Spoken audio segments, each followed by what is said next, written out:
Hi there, everyone. Welcome to your third and final part to our current series, Building the Best Team.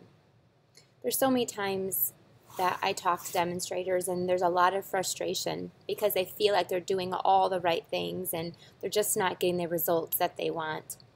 And so this complete three-part series is helping you do actions that are going to produce you the results that you're looking for by helping you run a positive business with your mental state in the right place so you're not continually overwhelmed, getting your time management under control, about building customers that are not only going to be friends of yours and love to stamp and make pretty cards, but also that are going to spend and collect and join your team and be happy, engaging, and loyal customers.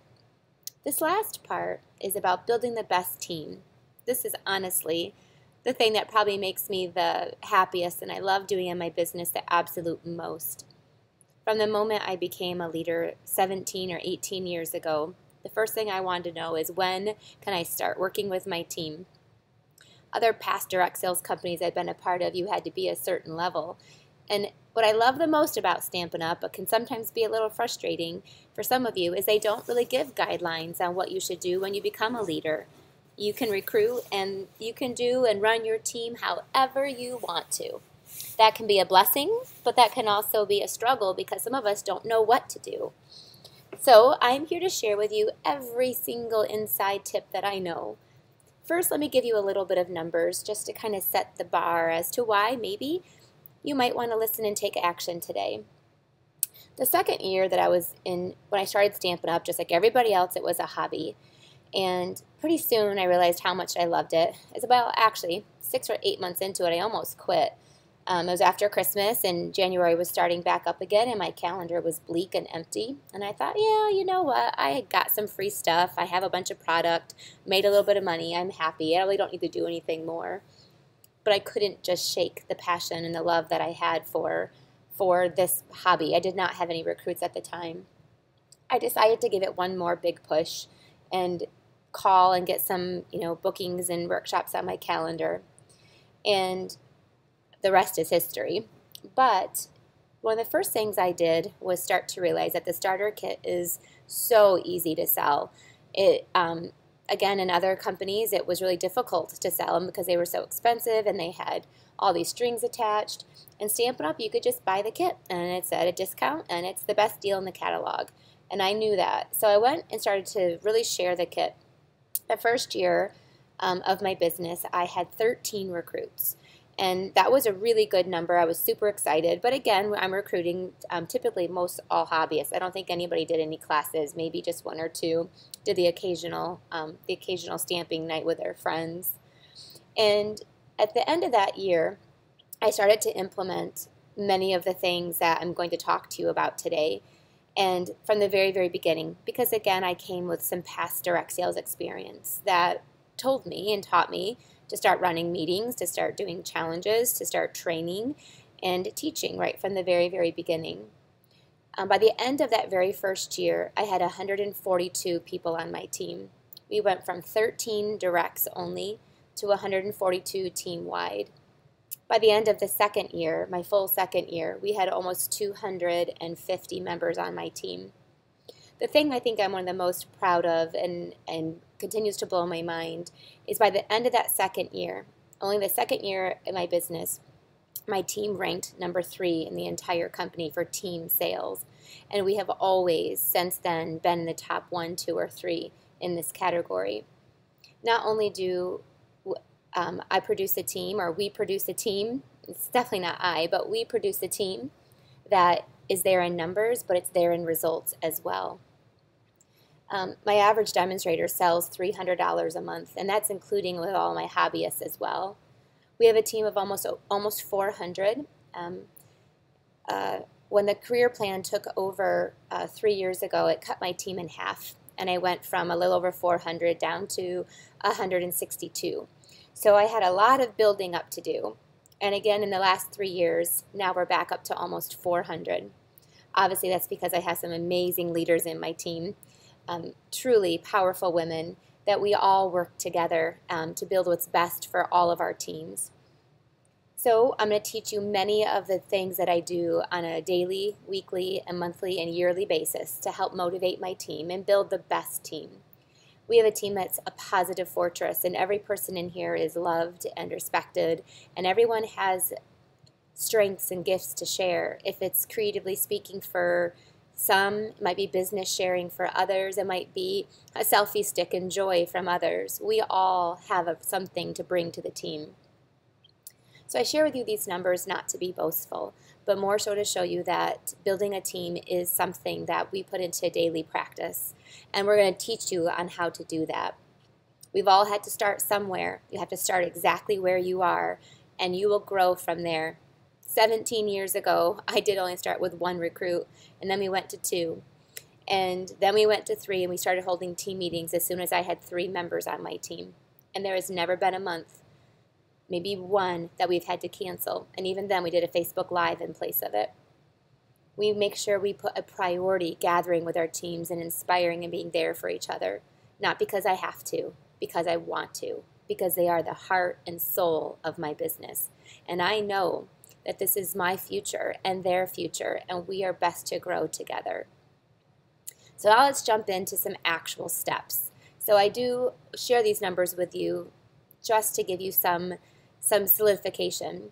On average, my team sells over $1 million in a year, and that's pretty amazing. That is absolutely amazing. My directs sell close to $50,000 to $60,000 every single month. So let's jump in and let's share with you some action steps you can take. By the end of this, you're going to say, well, all of that's pretty easy, Rhonda.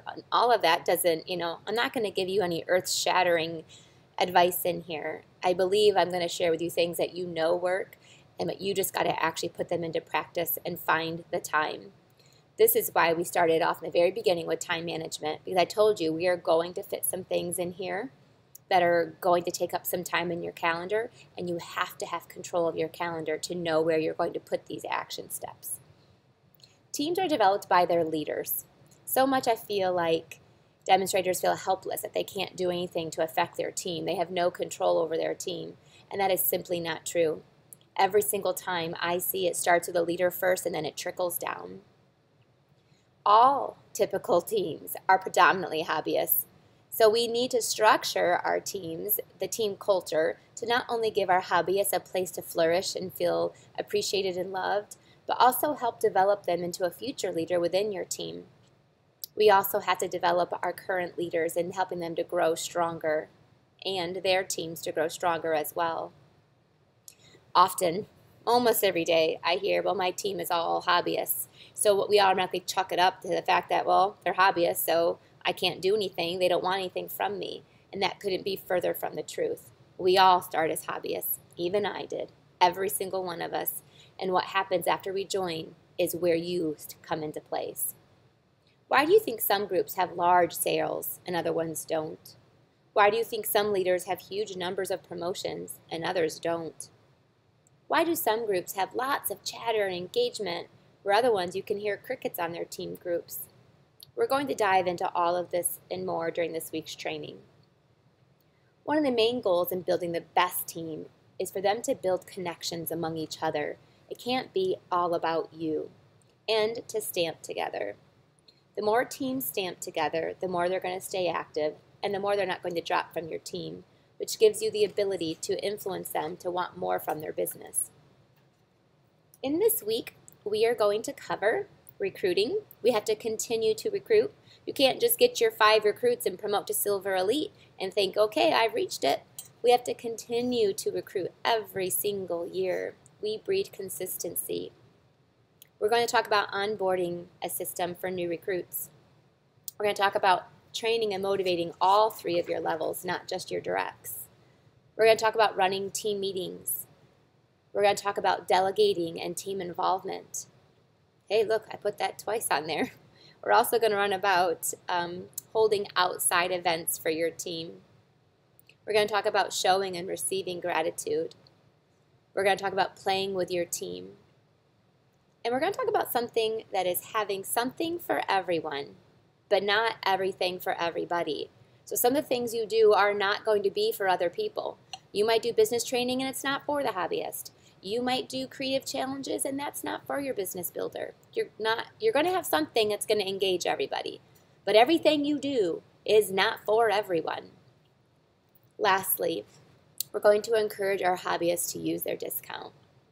So let's start off continuing to recruit, which should be pretty darn simple right now with this new tote special that we have on. I know that might people be like, yeah, Rhonda, that's real simple. Believing in the starter kit and sharing it continually and often and offering it to your customers and family members and friends is a key way to continue to help your team always grow, but always even just keep you where you're at. You have to continue to recruit.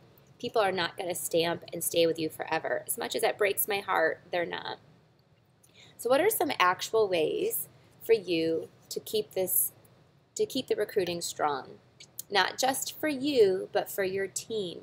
In order for you to have the best team, it can't just be about you. It's got to be everybody recruiting. This is the key so that you always have a fresh flow of faces, personalities, and potential leaders coming into your team. You will build the culture where sharing the opportunity with everyone is very much accepted and expected. Wow. So when people come and eventually are part of my team, they almost are expected to recruit. Isn't that crazy? But that's the culture. So far, for Celebration, my team has had over 85 recruits. Now, there's teams that have had way more than that, and there's teams that have had less. I'm just sharing with you that, and I've only had 5. So there's been 80 other people brought into my team, and I didn't even talk to them. Isn't that pretty cool? So, and there's been hobbyists that have had recruits. There has been demonstrators working towards a trip. There's people who promoted to Silver Elite that are recruiting. Everybody. Hobbyists recruit as well within my team because we have, and it's accepted to recruit. It's expected. We love new faces. We bring them to the meetings. We welcome them in on the Facebook group. Everybody recruits in our team because that is the culture that is built. This example is set by you first and foremost, and also the leaders in your team, and then eventually everyone. So how do I help build this culture? And it's something that you build. It's not something that you just tell everyone to do, and it's not going to happen overnight. But once it does happen, it is so cool when you see it take on a life of its own. So one of the first things I do is recruiting incentives for the whole team. I do them several times throughout the year. So it might just be everybody who has a recruit, your name is going to go into a drawing, and then I will draw for some prizes at the end of the month. Right now, anybody who has a recruit, them and their new recruit get to attend a special stamp camp in April. So it's for the whole quarter. And it's a chance for me to encourage my hobbyists because they want to come to a free stamp camp and they want to bring a friend for free. And, of course, they want the free stuff that Stampin' Up! Is dangling as well. But this is not something I do just once. This is something I do several times a year. I'll do different recruiting incentives.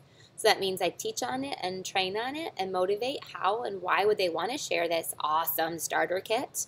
Look how that tote, it's awesome. And then we do incentives to kind of just propel that natural competitive nature in people. Even hobbyists can be naturally competitive. I have many, many hobbyists that are silvers because they want to reach that level to get the necklace from Stampin' Up!, to get the flex points, to get the incentives that I dangle in front of them. Next, I recognize promotions. So everybody promotes gets a verbal recognition, a visual recognition. I have a team keychain that is like a floating charm keychain. And then for each promotion they get, we add more charms to the keychain. We've done team necklaces, we've done team bracelets, and right now we're working on the team keychain. We also give them a shout out on the Facebook group with a special graphic. And at the meetings, they get to come up front and get their keychain, and we have them talk about how they were able to promote. They also get a card in the mail, every single person who promotes within the team. So these are visual. These are things that people will work for. It's kind of funny. Some of my hobbyists will be like, I just recruited my mom so I could get that keychain. Yes, people. They do that. And you need to facilitate that within your team. And of course, the people who want to eventually build a business and earn a trip and make an income, they're going to promote just to be able to get those perks and benefits, plus build a solid foundation for their business. Next, have everyone on your team, including that you add the new recruit to a team Facebook group, and then do a welcome post to them.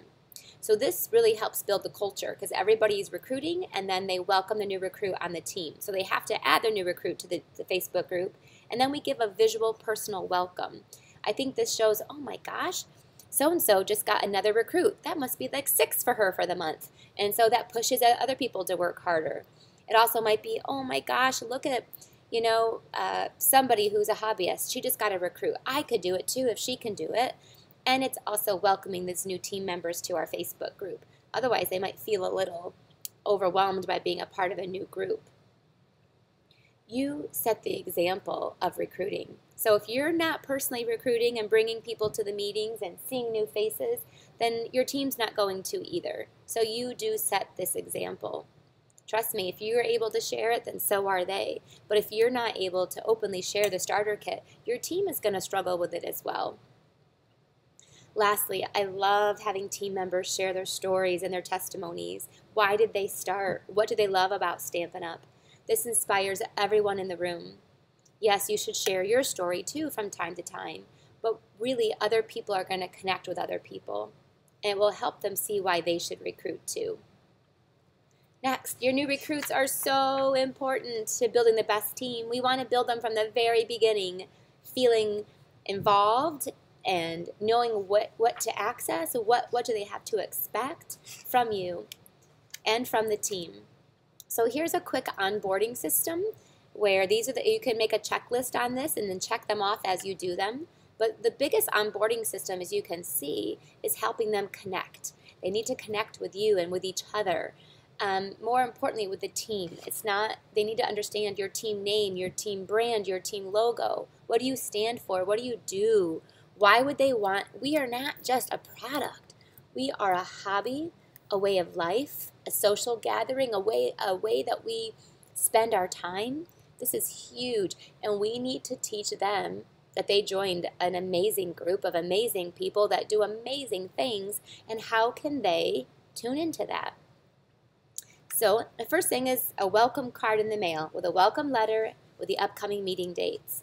I recommend doing your meetings both live and online if you have anybody who's long distance. You can easily do that with a Facebook Live. You can take it a step further and actually do Zoom meetings every month as well. Next, we want to do a welcome video. This could just be simply you welcoming them to the team and how can they become acclimated to your team. How can they dive in? I also let them know there that I am their leader, but their direct leader is their contact, and so is Stampin' Up. But I will be there to help support them, kind of like a loving grandmother. And now if they're my direct recruit, that's a little bit different. But I want everyone to know that I'm a part of their family, and I'm there to love and support them the best that I can. Might not always be what their expectations are, but it's obviously the best that I can give. Add them, do a welcome email to connect with a team. So right away I send them a welcome email and I tell them these are the 3 ways you connect with a team. There's an email list, there's a Facebook group, and here's a welcome video. So I give them that in their welcome email. Then next we add them to the Facebook group. If they're a personal friend of mine, I will just add them. If not, I send them the link to join the group. The more we can get people engaged and chattering and talking and sharing with us, the more they're going to stick around and not want to leave. I remind them often of these resources. So whenever I send out a weekly email to my team, I will try to link to these things so that they always stay involved and connected. Of course, add them to your email list. Next, if they are a personal recruit of yours, I will schedule a one-on-one with them locally so we can sit down together. Or we will do that over the phone, or I've even done that via Zoom so we can see each other. But we go over what their goals are and how they can get started. Lastly, also on this one-on-one, I can help them place their first order. Helping them, once they get used to placing that first order, then they can do it easily on their own. I treat everyone when they come like a happy spending hobbyist. Everyone. Even if they say to me, I'm going to build a business. Great. We're all still happy hobbyists too. I'm a happy hobbyist. I'm a person who loves to buy, and I don't feel guilty about it. It's what I do. It's what I love to do. And so I treat everyone that way. And then I take it a step further and help them build their business if they want to. But everybody needs to put that first order in, because that's why you joined after all, to use that discount. Now let's use it. Create that wish list and use it. Next, we're going to motivate all and train all 3 levels. This is huge. People always ask me, well, Rhonda, I'm going to do this, this, and this, and should I do it for all 3 levels? And I usually say, and I will say, what have you heard me say? Do not forget it. Yes, all 3 levels. I truly believe, without a doubt, to have a strong, solid team now and also in your future, you should be actively training and motivating all 3 of your levels. Someone's not more important to me just because they might make me more money or not. But in the big scheme of things, that person may someday be your direct recruit. When you do any kind of recognition, events, incentives, challenges, training, swapping, or perks or benefits that you do, I believe you should do it for all 3 levels. You don't ever want to create any sort of jealousy or unfairness within your team. So everyone who's there, even though they might not be your directs, they know they feel and get the same benefits as if they are. Someday, if that person below you that might be a hobbyist drops, then that person may be your direct someday. So I like to have that relationship already established. Helping lower levels and grow can only benefit your directs. And actually, the reason why I do that is to specifically help them. The more that I can help them build leaders in their team and help their team to sell more and to help their team to grow and promote, the more that helps my direct recruits that will promote. My first level promoting is a huge part of my income and a huge part of my team growth. And so if I'm not helping, and if we're all not working together to motivate our 2nd and 3rd levels, then my directs are never going to promote to silver and silver elites. Within my team, we have 26 silver elites or above. Is that not phenomenal or what? I think it's amazing. And I will tell you that this is the reason why. It's because we train and motivate, all of us do, for all of our levels. You will need silvers in your 2nd level and your 3rd level to have silver elites in your directs, or someday golds or gold elites, or even platinums. Your title is all about building silver elites in your whole team, not just in your directs. Now this is key. You need to communicate with your leaders that the purpose of you communicating and rewarding all of your levels is honestly to help them the best that you can. That if you work together as a family unit, that everyone will be much stronger and the whole team will benefit. But you're not trying to step on their toes. You don't want to overtake, and you're not replacing them. They are the leader, and you are only enhancing it. I like to always explain that I'm the grandma. I'm just going to love on you and support you, but the real connection to them is you. So we do communicate often that I am here to just support them and enhance them. And so take what I'm doing and use it with your teams as well. And then I expect them as leaders to behave like leaders and still run team meetings and do recognition for their team and do incentives for their team. And if they get it from me too, then that is just a stronger family unit. Running monthly team gatherings. Here's just a few little shots of ones from the past couple months. But we do make and takes together. We have fun together. And I also set up a Facebook Live during the meeting as well. So I showed you right there. If you can see, we also have like a check-in table with people checking somebody in, collecting the money, passing out raffle tickets. So this is just some fun pictures of what our monthly team meeting looks like. Monthly team gatherings. Oh boy, I could probably teach you about for 5 hours on this alone. So here are what I believe all of your meetings should have a piece of it.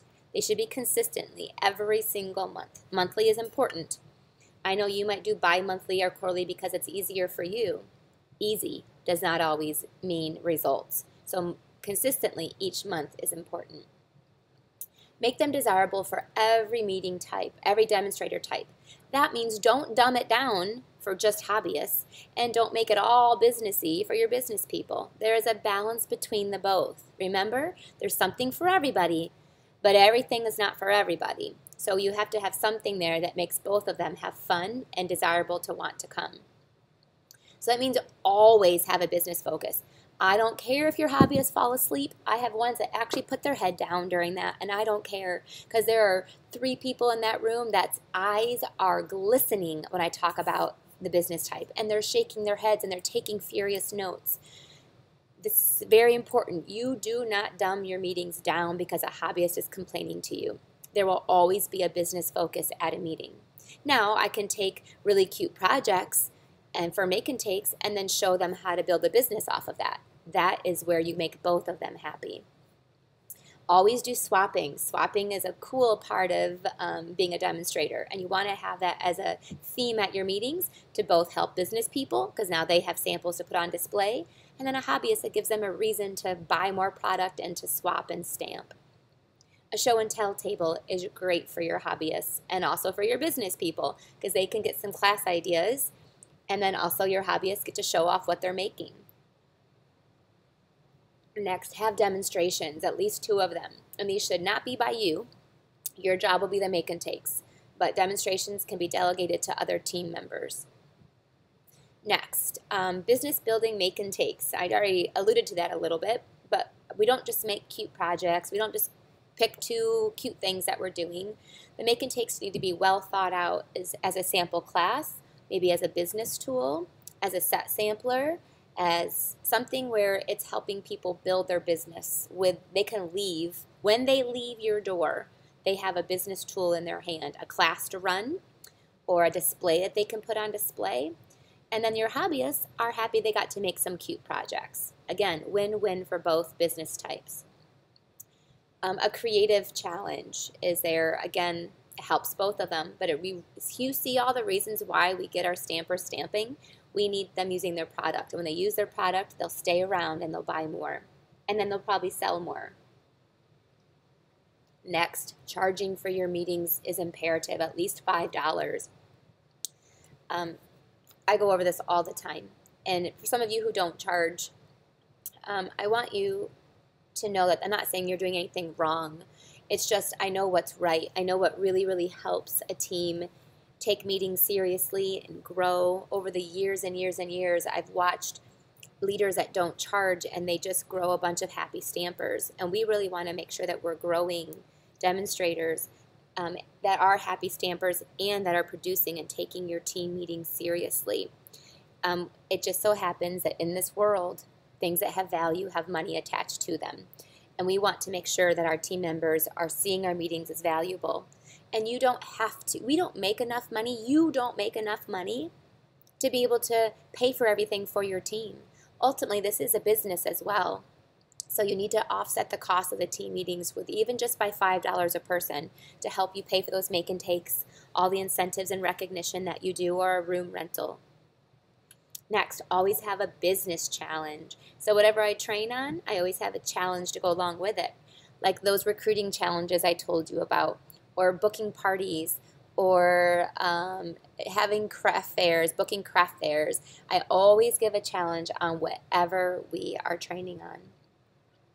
Lastly, recognition. Recognition is huge. Recognition is probably half of my meeting. We give out the top sales, anybody who promotes. We do a royalty pot, so if people sold over 400 or bought over 400, they get to put their name in. When they recruit, their name gets to go in. When they promote, they get 2 entries. When they bring a guest, they get to get an entry. So recognition is a key part. People will go where they're feeling appreciated. A lot of the times I know I'll have team members that don't come all the time unless they have earned an incentive and then they show up. Recognition is important. Next, attending outside events with your team. So this is obviously Stampin' Up! Events are very key to attend together. I find people that attend these events, that they stay around a lot longer and are a lot more prosperous in their business. But I'm also talking about other events. You might have other events that you can attend with your team. People who are running just local trainings, or You will hold local trainings. Every year I hold a convention and a leadership quarterly trainings. But you can also do shoebox swaps. So these are things that are on top of your regular team meeting. These meetings help with bonding of your team members, and it also helps the love of the product. Traveling together, meeting each other, making arrangements, spending time together, eating together, drinking together. These are all ways that we form friendships that are life bonding, and people will take this business more so than just the money. Remember, this is on top of your monthly team meeting. Gathering with your team several times a month is encouraged and recommended. Here are a few examples, and I'm going to explain them for you. Obviously, attending Stampin' Up! Events. This, again, all the traveling together, spending time together is huge for bonding.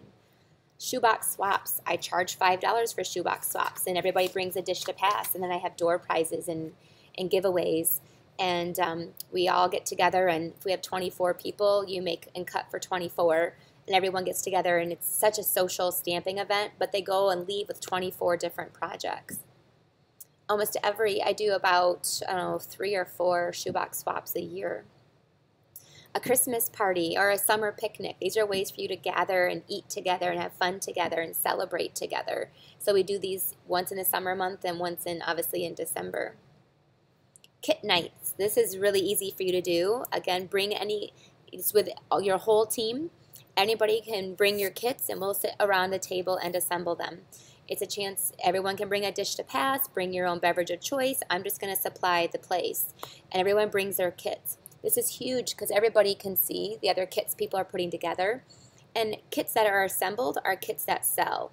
Kits that are just sitting in boxes do not sell, so we need to have them assembling their kits. And so having a kit night with your team, it's more for fun and social, but it also has business reasons for it as well. Team retreats is one. Actually, if your team is big enough, you can run a retreat for the weekend. And again, it's all just about bonding and team growth, but also falling in love with a product and make and takes, and you could have some training there as well. Quarterly trainings. These are also events that you will have to run because we don't have those through Stampin' Up! So these are ones that either you can find one to attend or you can run your own. But quarterly trainings are, an all day on Saturday, a lot more make and takes, and training and business training. It's the same aspects really of a monthly meeting, but it's just on a lot bigger scale. I love to have presenters and demonstrations and displays at these as well. These may be $40 to attend. Because there's a lot more expense that goes into them. Also, paper pumpkin nights. These are also a great way for your team just to gather. You, of course, can run it for your team, for your customers. Everybody comes and assembles their paper pumpkin. You could also do recognition for your team on who has the most paper pumpkin subscribers and just make it really fun. Depending on how many paper pumpkin subscribers you get is how much raffle tickets you get. But then that night is also for you just to gather together and put together your kits. Maybe come up with some alternative ideas to support each other. And lastly, I have on here fundraisers. Fundraisers that you can run together as a team. It's the bonding, the working together, the future customers that will be developed. You can do those all together. Next, delegating and team involvement. This is one of the best ways for you to build future leaders in your team. This is single-handedly, I believe, one of the most important aspects of building a team, not just building you. I'm not about building your business. I'm about building your team's business. And when your team is stronger and better and more independent and self-sufficient, that's the stronger you will be. And as long as you do not give up the reins, as long as you think you're the only one who can do something and do it well and not delegate and not involve your team, you will be probably an amazing demonstrator, but a very burnt out one, and one that's not growing or having promotions. At least not larger promotions. You might have smaller promotions. Especially the best team is ones that have leaders that are part of all kinds of aspects. It cannot just be you steering your ship. You need a whole crew to make it steer the best that it can. So you need to delegate. These are some things that you can do to take. First, I put this at the end. I should have put it at the beginning. Is that people do not volunteer. They do not. I might have one in my 400 that volunteer to do something. It's up to you to ask and draw your leaders to you. The last event, I had over probably 14 people involved with that event. I asked every single one of them. Not one of them volunteered. And they all loved it and grew, and they were appreciated and loved from not just me, but everybody there. So you need to draw your leaders to you. Pull the best out of them, and for not just for you, but for your team. So, right, I know you're going to say, well, nobody ever volunteers, or the same people volunteer each time. Listen, you need to go ask them. It's funny, but people hardly ever tell me no. They do sometimes, but not very often. They just don't believe in themselves that they're capable of doing it. You need to believe in them. So you can delegate to a Facebook coordinator, someone who handles, answering questions, posting creative challenges, welcoming new team members, reminding team members of the resources that you have to offer, and just being flat out welcoming to people and commenting and alerting to me if there's something that needs to be taken care of, or something that I'm missing. But we work together. Next, we delegating demonstrations for monthly meetings, both live and online. People can demonstrate on a Facebook Live. They can share their projects on a Facebook, but live, always have other people doing a demonstration, showing what they're making, what are they capable of, what are they doing in their business, how are they running their retreats, what projects are they using at their next class. Having your team share their stories and their testimonies, both at the live meetings and online.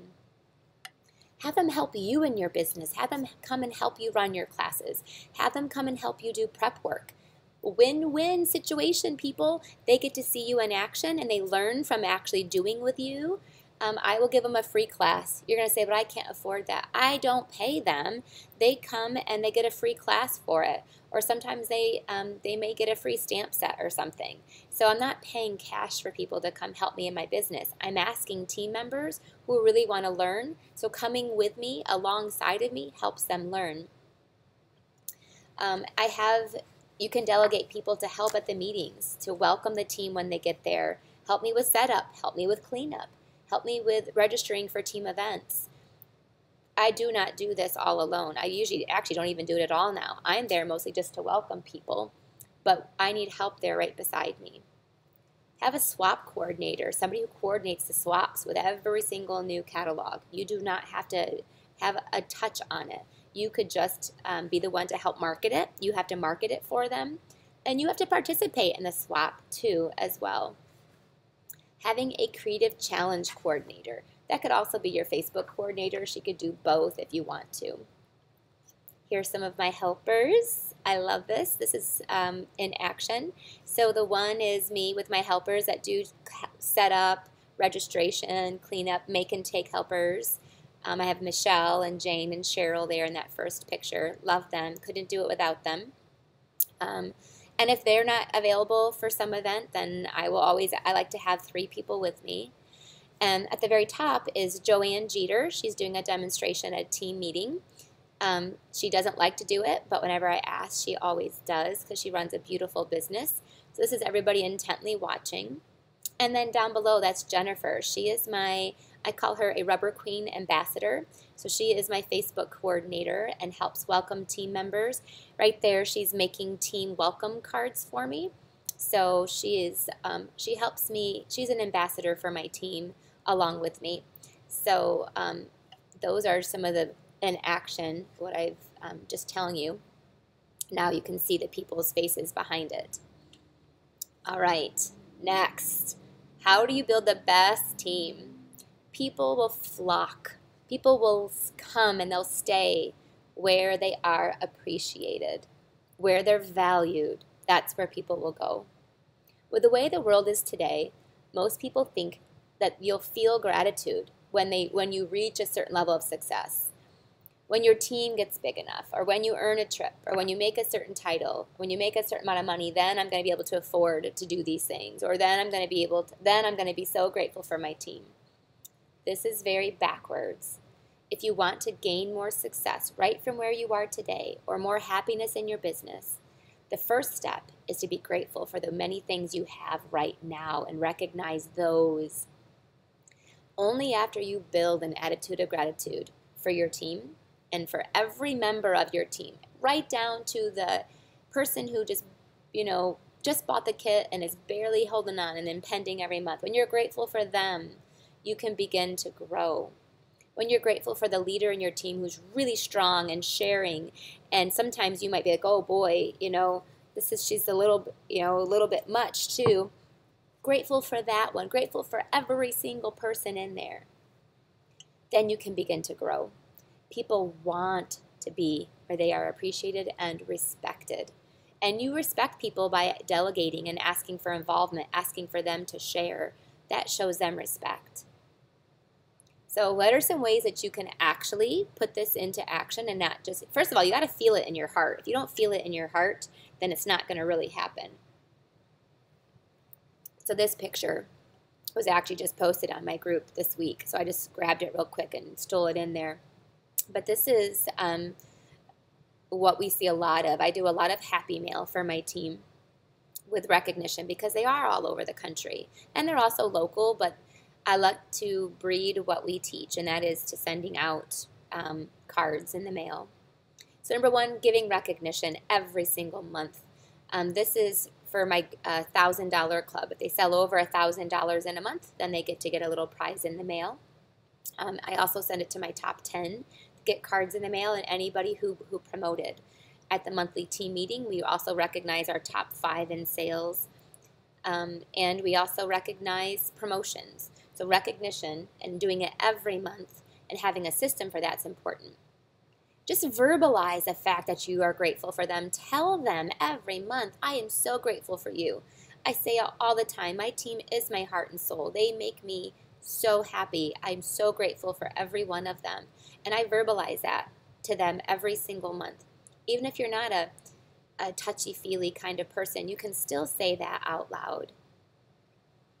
Trusting them to present and help you. You have to delegate that. When you trust them, then that shows them respect.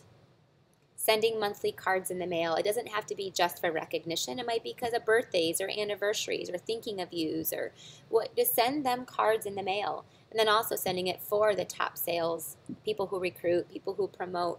Every month sending out your team cards needs to be an absolute positive priority that you do not miss.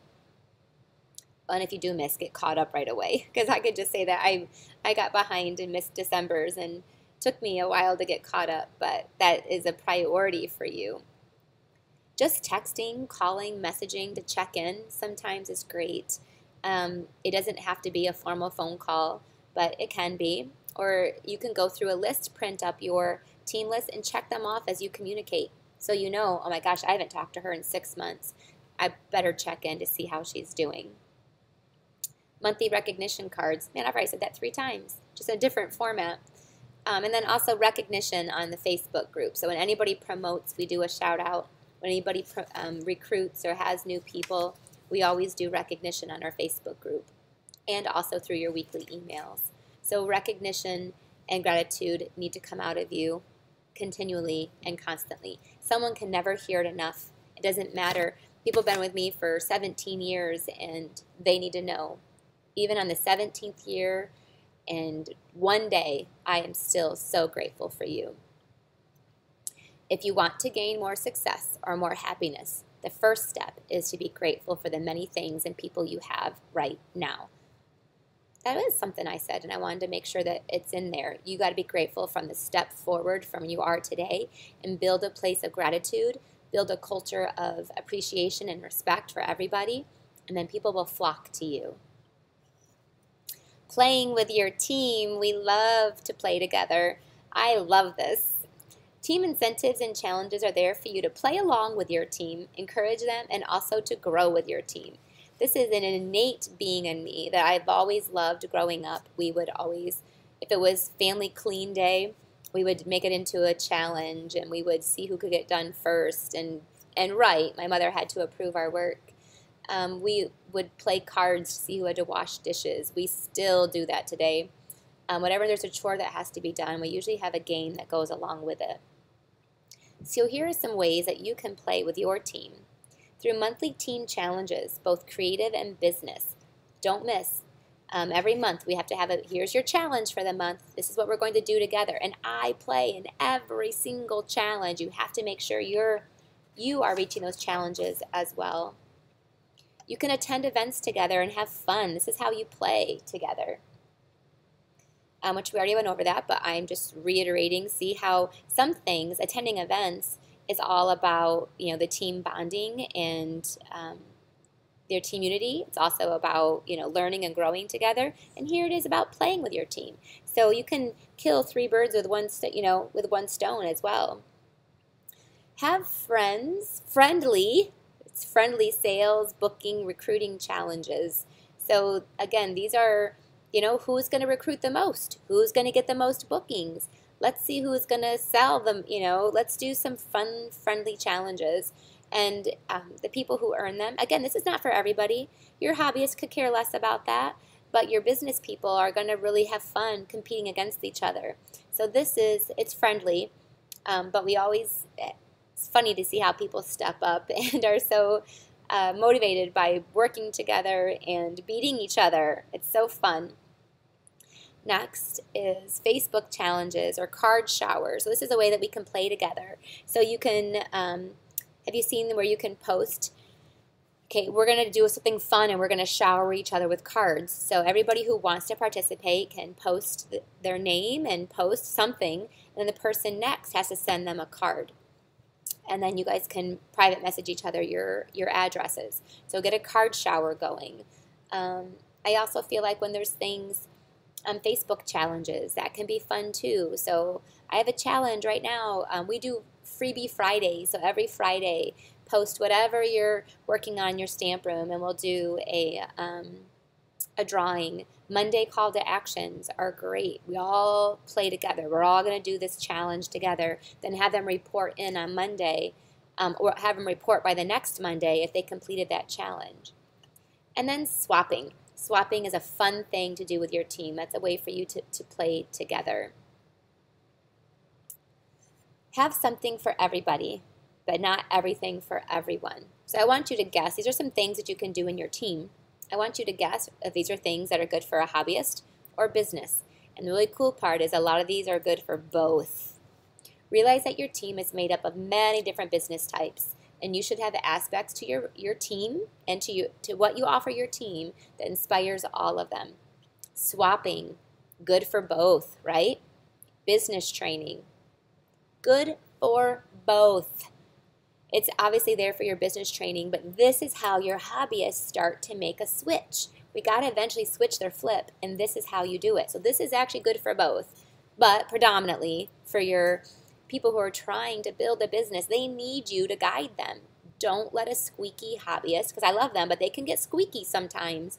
Don't let them deter you from dumbing down your meeting. Keep your meeting powerful. Keep offering business training throughout the month for your team. A Monday call to action. It's predominantly for your business person. Freebie Friday. It's where everybody posts on Friday what they're making. This is good for both. Business people need ideas to keep things to keep making. And obviously, your hobbyists are going to love something to make. And then we're going to do a prize giveaway. So everyone loves prizes. Business challenge, creative challenge.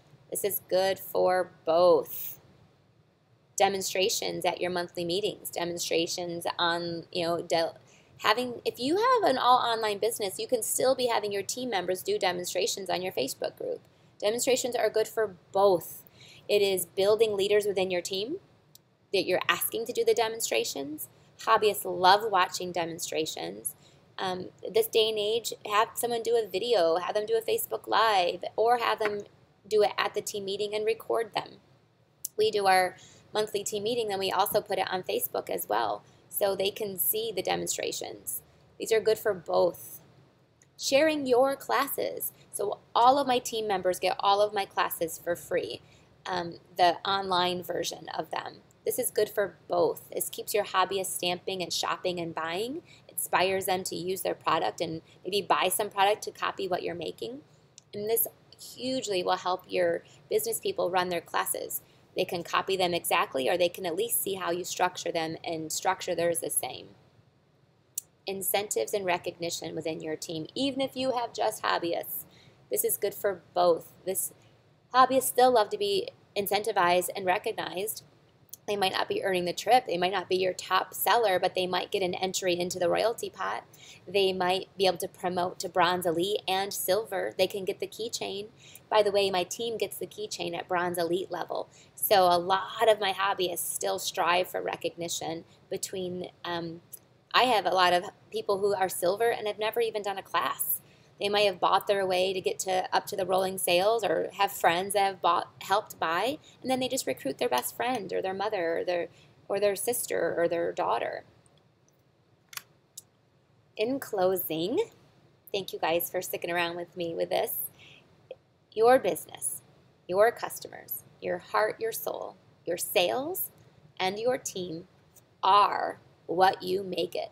You have control over the situation. You might not be able to control everybody, but you have a strong influence. You influence those around you to be the best that they can be. I look at these faces in this picture and my heart just explodes. But I see something different in every single one of them. Each one of them has a strength, a gift. This is just a very small gathering of my team from on stage. But these women just make my heart set on fire, and I see so much potential in all of them. So many of you feel out of control or overwhelmed with your team, and you don't know what to do with them, and you don't know how to help guide them. Let me tell you one more thing. Anything you do with your team takes time.